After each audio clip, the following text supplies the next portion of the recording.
Akanksha Jha and welcome to my show Cricket Ki Baat Sabke Saath, where we dive deep into the world of cricket from pitch to the pavilion. So today in my show, I am delighted to invite Mr. Suryaban Singh, who works as a bowling coach for the past 4 years at Young Star Cricket Academy and Astor Public School, Greater Noida. He is IUSCA Level 1 certified and ICC certified coach. He develops individual training programs for players aged 9 to 17 years, focusing on technical skills, game strategy, and fitness. He led the academics team in regional tournaments, achieving champions title. He was the selector for CBSE South Zone 1 Tamil Nadu. He was the cricket coach at WCL Cricket Academy, Kalkaji, New Delhi. He was the best bowler 2018 and 2021 in A Division District Cricket League at KDCA Bihar. He got the golden opportunity to participate in various tournaments on district and state level. He was the captain of Ramanujan College cricket team, University of Delhi for 2 years. So welcome to the show. There are a lot of questions going in my thank mind that I would like you to clarify and give your opinions. तो sir एक beginner bowler को सबसे पहले किस चीज पर focus करना चाहिए और आपकी एकेडमी उस स्किल को डेवलप करने के लिए किस तरह का ट्रेनिंग प्रोसेस फॉलो करती है? या एज अ बिगिनर बॉलर मैं बताऊं आपको मेनली क्या होता है कि जब बच्चा टेनिस बॉल से खेल के या शॉर्ट बॉल से खेल के जब प्रोफेशनल क्रिकेट में आता है एकेडमी ज्वाइन करता है तो बहुत सारी चीज़ें होती हैं। पहले तो उसका माइंडसेट जो है उसको माइंडसेट पे काम करते हैं कि जो लेदर लेदर बॉल से खेलते हैं वो उसमें बॉल को ग्रिप कैसे करते हैं या का जो रनअप है स्मूथ रनअप मेनली क्या होता है कि हम रनअप पे काम करते हैं। बच्चा जितना अच्छा भाग के आता है पीछे से फिर बढ़िया बॉल डालता है, फिनिश अच्छा करेगा, रिस्ट पोजीशन बढ़िया होगा, हेड पोजीशन अच्छा होगा तो वो चीज़ें बॉल अच्छी अच्छी जगह पे वो हिट कर सकता है। पर मेनली क्या है कि सबसे पहले कि माइंडसेट जो है, क्योंकि बच्चे क्या करते हैं कि कहीं भी अपनी सोसाइटी पार्क कहीं भी खेलते हैं टेनिस बॉल से खेलते हैं, वो क्रिकेट बिल्कुल अलग है लेदर बॉल से। उनको लगता है कि अगर वहाँ अच्छी बॉल डाल रहे हो तो यहाँ भी आके अच्छी बॉलिंग, या पेरेंट्स भी ये सोचते हैं कि अच्छा बॉल डाल रहे तो वहाँ भी जाके अच्छा करेगा। और यहाँ आते ही बॉल स्विंग होती है, सीम होती है, चीज़ें पता नहीं होती उनको। बॉल पकड़ा, बॉल वाइड चली गई, बहुत बाहर चली गई, तो वो फिर उन चीज़ों पे काम करना होता है। उनको समझाना होता है कि ये चीज़, ये जो क्रिकेट है ये बिल्कुल अलग है, यहाँ पे आपको मेंटली फिजिकली बहुत ज़्यादा टाइम देना पड़ेगा तब जाके चीज़ें जो रिजल्ट है आपको वो मिलेंगी। और ये बात एकेडमी में वो करने की, तो जैसे कोई बच्चा अगर बिगिनर लेवल पे आता है तो उसको हम उसका पहले एनालाइज करते हैं कैसे मतलब क्या रनअप क्या है उसका, या फिर क्या माइंड सेट है, क्या सोचता है वो एज अ बॉलर। तो उस पर काम करते हैं। जैसे बहुत सारे बच्चे आते हैं, बहुत सारे, सबकी अलग अलग मिस्टेक्स होती हैं, सब डिफरेंट मिस्टेक्स लेके आते हैं, गलतियां लेके आते हैं। तो उसमें किसी का कोई रॉन्ग फुट लैंडिंग करता है, किसी का रिस्ट कोलैप्स हो रहा है, बहुत सारी चीजें हैं। तो जिसकी जो गलतियां हैं उस पर हम काम करते हैं, और वो एक स्पेसिफिक जो भी चीजें हैं, जो ड्रिल होती है उस गलती को ठीक करने की, उसको हम बताते हैं ताकि वो धीरे धीरे ग्रो कर सके और डेवलप कर सके अपनी ball. Yes sir. Sir bowling speed और एक्यूरेसी इंप्रूव करने के लिए आप क्या ड्रिल्स रिकमेंड करते हैं? बॉलिंग स्पीड, अगर बिगिनर लेवल पे बात करें तो स्पीड तो बहुत दूर की बात है। पहले तो एक अच्छा सेटअप हो उसके बॉलिंग में, कि पीछे से अच्छा भाग के आता हो, और बहुत सारी चीजें होती हैं कि बॉलिंग में खाली आप बॉल पकड़ के बॉल डालना नहीं होता, सामने बैट्समैन कैसा है, को किस लेंथ पे बॉल डालनी है, सारी चीजें होती हैं उसमें। और बॉलिंग स्पीड की बात करें तो एक प्रॉपर ट्रेनिंग प्रोग्राम क्रिएट करते हैं ट्रेनर के साथ, कि वीकनेस जो है बॉलिंग में, बहुत सारी जो छोटी छोटी कमियां होती हैं जिसकी वजह से स्पीड नहीं बढ़ पाती बच्चों की, जो एडवांस लेवल के बॉलर हैं या जो बड़े हैं बच्चे हैं उनकी बात कर रहा हूँ, उन कमियों पे काम करते हैं। प्रॉपर जिम करके या वेट ट्रेनिंग करके, प्लायोमेट्रिक करके, स्ट्रेंथ ट्रेनिंग करके, ग्राउंड ट्रेनिंग करके हम स्पीड पे कोई एक पर्टिकुलर ड्रिल नहीं है कि जिससे हम स्पीड इंक्रीज कर सकें। एक कंसिस्टेंसी है कि अगर आप रेगुलर प्रैक्टिस कर रहे हैं, रेगुलर आके आप एकेडमी या कहीं भी प्रैक्टिस करते हैं, किसी ट्रेनर के साथ, अच्छे कोच के साथ लगे हुए हैं, तो आपकी स्पीड डेवलप हो सकती है। बाकी ड्रिल्स वगैरह, जो ड्रिल्स की बजाय मैं बोलूंगा ट्रेनिंग प्रोग्राम है जो क्रिकेट से हटके है। क्रिकेट तो एक हो गया कि आप बॉलिंग कर रहे हैं, लेकिन वो जो ट्रेनिंग होती है, जिम की ट्रेनिंग होती है, या ग्राउंड में जो ट्रेनिंग होती है जो एक मेंटोर के अंडर होती है, उससे स्पीड इंक्रीज कर सकते हैं आप एक। लेकिन जो मेनली जो मेन फोकस होना चाहिए आपका कंसिस्टेंसी पे होना चाहिए। आप रेगुलर एकेडमी आ रहे हो, जहीं कहीं भी प्रैक्टिस कर रहे हो, सिंगल विकेट्स कर रहे हो, एक्यूरेसी के लिए एक्यूरेसी क्या है कि एक जगह बॉल डालना, एक जहां आप चाहो स्पॉट पे बॉल डाल सकते हो। आपके अंदर वो कैपेबिलिटी होनी चाहिए। अगर बॉलर हो, ऊपर के लेवल पे आप रिप्रेजेंट करना चाहते हो अपने स्टेट या कंट्री को, बहुत जरूरी होता है कि आप एक स्पॉट पे बॉल डाल सको वहां पे। अगर आपकी एक्यूरेसी अच्छी है और स्पीड में आप अच्छे नहीं हो, तो भी आप एक अच्छे बॉलर माने जाते हो। बहुत सारे बॉलर्स हैं, भुवनेश्वर कुमार है, बहुत तेज बॉल नहीं डालते वो, जस्ट लाइक अदर बॉलर। जैसे उनकी स्पीड 135 140 है, मैक्सिमम 140 डालते हैं, लेकिन वहाँ वो विकेट ले जाते हैं ऊपर से, क्योंकि एक्यूरेसी है। एक जगह से बॉल वो स्विंग करा सकते हैं दोनों से। बहुत सारे ऐसे बॉलर जो 150 डालते हैं पर आके स्टार्टिंग में रन लीक कर जाते हैं पावर प्ले में या T20, बहुत सारे गेम जो भी गेम्स होते हैं 50 ओवर। तो एक्यूरेसी के लिए आप सिंगल विकेट कर सकते हैं, स्पॉट बॉलिंग कर सकते हैं। बैट्समैन सामने ना हो, एक मार्कर रखो वहां पे, जो भी स्पॉट पे बॉल करना है आपको, फोर्थ फिफ्थ जो भी स्टंप से वहां पे बॉल डालना है, वहां मार्कर रखो, स्पॉट पे बॉल करते रहो। आप जितना मैक्सिमम बॉल डाल सकते हो, 10 ओवर, 15 20 दिन के कितने भी ओवर डाल, उससे आपकी एग्रेसिव ठीक हो जाएगी। तो और फास्ट बॉलर्स और स्पिनर्स की ट्रेनिंग में भी कुछ डिफरेंस होता है मेजर, और अगर फिटनेस का बॉलिंग परफॉर्मेंस पर कुछ इम्पैक्ट होता है, कितना इम्पैक्ट होता है? फास्ट बॉलर और स्पिनर की बात करें तो डिफरेंस होता है। फास्ट बॉलर को ट्रेनिंग की जरूरत ज्यादा होती है, क्योंकि लॉन्ग स्पेल डालने के लिए आपको, जाहिर सी बात है, स्टेमिना आपके अंदर होना चाहिए। जहां एक फास्ट बॉलर 10 ओवर डाल लेता है, स्पिनर वहां जाके 25 30 ओवर डाल सकता है, टेस्ट मैच की अगर बात करूं तो। क्योंकि रनर छोटा होता है स्पिनर का, वो आके कंटिन्यूसली बॉल डाल सकता है। पेसर को लंबे रनअप से आना होता है, इसके लिए आप, आपकी स्ट्रेंथ कितनी है, आप पीछे कितना ट्रेनिंग करके आए हुए हो। इस वेदर में, अगर जैसे अभी वेदर है, अभी मैच चल रहा हो इंडिया में, तो इस कंडीशन में आप अपने आप को कैसे अडॉप्ट करते हो। तो उसके लिए फिटनेस ट्रेनिंग भी अलग अलग है दोनों स्पिनर्स और पेसर्स की। पेसर्स को वेट ट्रेनिंग ज्यादा कराते हैं ताकि लोअर बॉडी में ज्यादा स्ट्रेंथ आए। भागना है, स्प्रिंट लगानी है, स्ट्राइड लगानी है, बहुत सारे ऐसे शटल रन हैं, एजिलिटीज है, बहुत सारे ऐसी टेक्निक है जिससे आप अपनी फिटनेस अच्छी कर सकते हो। स्पिनर्स को क्या है कि एक स्पॉट बॉलिंग, जैसे मैंने बताया कि एक्यूरेसी, उनको एक अच्छी एक्यूरेसी चाहिए होती है, एक स्पॉट पे बॉल डाल सकते हैं। तो वो कंटिन्यूसली वो फिटनेस पे ज्यादा ध्यान, ट्रेनिंग पे ज्यादा ध्यान ना देके एक्यूरेसी पे ध्यान दें, स्पॉट बॉलिंग करें, जितना मैक्सिमम जितना कर सकते हैं करें, इससे कि जहां आप जहां चाहो बॉल डाल सको अपने अकॉर्डिंग। Yes sir. सर अगर हम इंडियन टीम की अब बात करें तो सर श्रेयस अय्यर को कैप्टन बना दिया गया T20 आई का, और हमने देखा कि उन्होंने 6 लगातार मैचेस हारे हैं, और एक तो उसमें रिजल्ट ही नहीं था, बारिश के कारण वो मैच रद्द हो गया था। हम्म। तो सर अभी जो इंडियन टीम का फोकस है वो है ओलंपिक्स 2028 का और T20 वर्ल्ड कप 2028। तो ये इस कारण से टीम में बीसीसीआई ने इतने चेंजेस किए हैं, तो आप इस चीज को कैसे देखते हैं, सिचुएशन को? क्या मतलब अब श्रेयस अय्यर की कैप्टेंसी के परफॉर्मेंस पर क्या आप कहेंगे कि अब कैप्टेंसी चेंज होनी चाहिए, या फिर टीम में कुछ बदलाव होने चाहिए?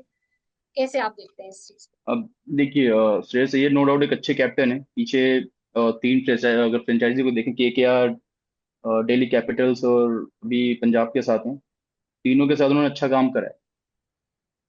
फ्रेंचाइजी क्रिकेट अलग है, IPL में आपको टीमें मिलती हैं पर उस लेवल की नहीं मिलती। अभी जब आप एक क्वालिटी साइड के अगेंस्ट खेलते हो, इंग्लैंड हो गया, ऑस्ट्रेलिया हो गया, साउथ अफ्रीका हो गया, यहाँ पे आप एक्सपोज होते हो। लेकिन यहाँ पे थोड़ा टाइम देना पड़ेगा उनको। आप यहाँ पे अपने कंट्री को रिप्रेजेंट कर रहे हो, तो थोड़ा प्रेशर वाला गेम सीन होता है। उनकी परफॉर्मेंस अच्छी थी through out the series, T20 में भी और ODI में भी रन कर रहे हैं। प्रॉब्लम उनमें नहीं है अभी, ठीक है। न्यू कैप्टन है, थोड़ा टाइम, एक एक दो सीरीज से आप उनको जज नहीं कर सकते, थोड़ा टाइम देना चाहिए। हालांकि अब ये, लेकिन कोच के साथ उनको बैठ के, या कोच को उनके साथ बैठ के डिस्कस करना चाहिए कि क्या प्रॉब्लम्स आ रही हैं पीछे, बॉलिंग, बैटिंग, फील्डिंग, कहाँ पे हमें काम करने की जरूरत है, किस रीजन से हम मैच हार रहे हैं। जहां तक देखा था सीरीज, तो बैटिंग कोलैप्स हुआ बहुत सारे मैचों में। इंडिया बैटिंग की वजह से ही, जहां तक मुझे लगता है, थोड़ा सा कोलैप्स कर गई। मिडिल ऑर्डर में कोई बैट्समैन नहीं है जहां कोई पकड़ के खेल सके। Tilak Varma out of form थे, ईशान किशन ने रन नहीं किया, ऊपर भी वैभव सूर्यवंशी, अभिषेक शर्मा।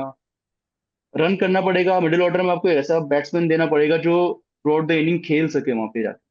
और T20 गेम अभी भी ऐसा नहीं है कि आप जाते ही पहली बॉल से हिटिंग शुरू कर दो, लास्ट के ओवर तक आप छक्के मारते रहोगे, ऐसा नहीं है। एक दो बैट्समैन ऐसे होने चाहिए। जब विराट कोहली थे तो ये चीजें भी आती थी पहले कि हाँ, दो तीन जल्दी आउट हो गए, लेकिन बीच में आके वो, जैसे फाइनल हो गया वर्ल्ड कप का, T20 वर्ल्ड कप का 2024 का, वहां पे यही हुआ था, दो तीन विकेट जल्दी गए, लेकिन कोहली पूरा इनिंग खेल के गए वहाँ। एक एक चैलेंजिंग स्कोर बना पाई इंडिया।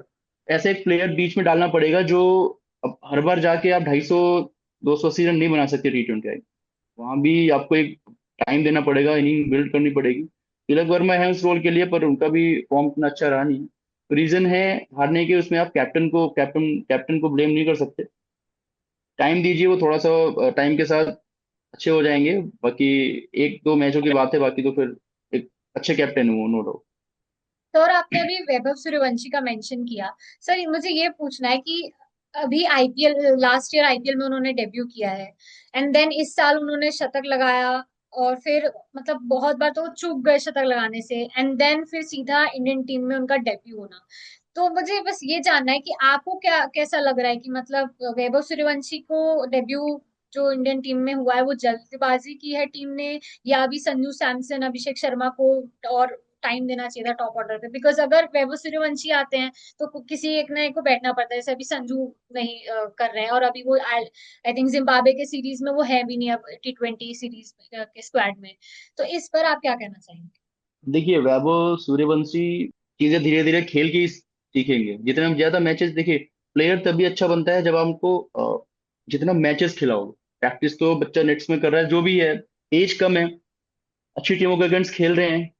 अगर यहीं पे थोड़ी वीक टीम होती, कोई वीक टीम तो नहीं बोलूंगा मैं, लेकिन इंग्लैंड या ऑस्ट्रेलिया जैसी टीमें नहीं होती, वहां पे वो रन करते।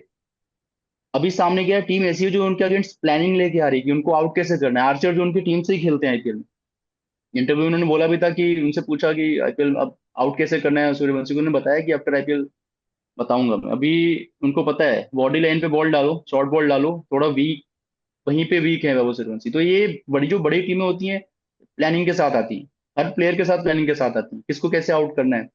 अभी टाइम के साथ धीरे धीरे ठीक हो जाएंगे। अभी चांस देना ठीक है। बहुत अच्छा खासा रन करा है पीछे, कंसिस्टेंटली रन करते आए, स्ट्राइक रेट अच्छा है, सब कुछ चीजें हैं। अच्छे बॉलर के अगेंस्ट रन कर रहा है, बुमराह, आर्चर, सबके अगेंस्ट रन करा है उन्होंने। तो चांस देना अच्छा था, उसमें कोई वो नहीं है। अभी धीरे धीरे टाइम के साथ जब खेलेंगे मैचेस, अभी जिम्बाब्वे सीरीज है, वहां पे देखते हैं कैसा स्कोर करते हैं टीम। थोड़ी सी इनसे तो अब वहां बेटर परफॉर्मेंस की उम्मीद है कि रन बनाएंगे। चांस देना जायज है, कोई इशू नहीं है। जब कोई बंदा परफॉर्म कर रहा है, 2 साल से रन करता हुआ आ रहा है, तो आप चांस दो उसको, कोई इशू नहीं अभी। लेकिन ये नहीं है कि एक दो सीरीज खिला के उसको बाहर बैठा, तो ये सब चांस बस, दीजिए। 3 4 5 सीरीज का टाइम लगता है। ये सब बस ये है कि संजू सैमसन को फिर बैठना पड़ता है कभी, अगर वो जीरो पे आउट हो जाए, एक दो रन पे आउट हो जाए, तो फिर वो। संजू सैमसन के साथ भी प्रॉब्लम ये है कि या तो वो बड़े रन्स करते हैं, या तो बिल्कुल रन नहीं करते। अगर अभी 2 मैचों में आयरलैंड के अगेंस्ट भी दोनों मैच खेले संजू सैमसन, इंग्लैंड के अगेंस्ट भी 2 मैच का चांस दिया, 4 मैच हो गए, उसमें एक इतना अच्छा रन नहीं करा हूँ। चांस तो वैभव सूर्यवंशी को देना ही था। अभिषेक शर्मा पीछे से रन करके आ रहे, तो एक 50, एक दो 50 करा था उन्होंने आयरलैंड के अगेंस्ट भी और इंग्लैंड के अगेंस्ट। अगर अभिषेक शर्मा नहीं करते तो उनकी प्लेस पे चांस मिलता, चांस तो देना था। देखिए, T20 क्रिकेट ऐसा है कि यहाँ पे टीम सिलेक्शन फ्लक्चुएट होती रहेगी। यहाँ पे प्लेयर्स आएंगे, एकदम से गायब होंगे, आएंगे गायब होते रहेंगे। तो सिराज स्क्वाड में थे, उनको बिठा दिया गया कि चलो श्री कृष्णा को खिलाएंगे, जो भी रीजन जो भी रहा हो। ऊपर से सभी बोला संजू सैमसन को उस सीरीज से बाहर कर दिया, अभी जो जिम्बाब्वे के सीरीज होनी है वहां से बाहर कर दिया, बोला कि रेस्ट दिया है। तो T20 में बेंच स्ट्रेंथ इतनी अच्छी बनी हुई है इंडिया की, पीछे रजत पाटीदार, कुणाल पांड्या, सारे अभी पीछे बैठे हुए हैं, जिनको अभी जिनका कहीं जिक्र भी नहीं। तो यहाँ पे अगर कोई 2 मैच फेल होता है तो तीसरा बंदा आएगा, दूसरा बंदा आएगा खेलने, इसमें वो कोई नहीं है। अब जो पीछे प्लेयर बैठे हुए हैं उनको खुद को प्रिपेयर करके रखना चाहिए, कभी भी चांस मिल सकता है। और अभी है बहुत सारे बैट्समैन जो स्कोर नहीं कर रहे। तिलक वर्मा है, उनका 2 3 सीरीज से बिल्कुल भी रन नहीं है। वो के लिए जितने भी यंग प्लेयर्स हैं उनको थोड़ा सा मेंटली प्रिपेयर होकर रहना चाहिए, कभी भी चांस मिल सकता है। अभी जब जो स्क्वाड बनी है जिम्बाब्वे टूर के लिए, उसमें 4 5 चेंजेस हुए हैं। पर अब देखो, ये प्रभ सब सिमरन को भी मेरे सिमरन ख्याल से को, या नोट किया है। बॉलिंग में भी बॉलर्स मेरे ख्याल से आए हुए हैं, 2 3 बॉलर हैं जो न्यू हैं। तो चांस मिलता रहेगा, जो चांस को अडॉप्ट करेगा वो टीम में रहेगा, जाहिर सी बात।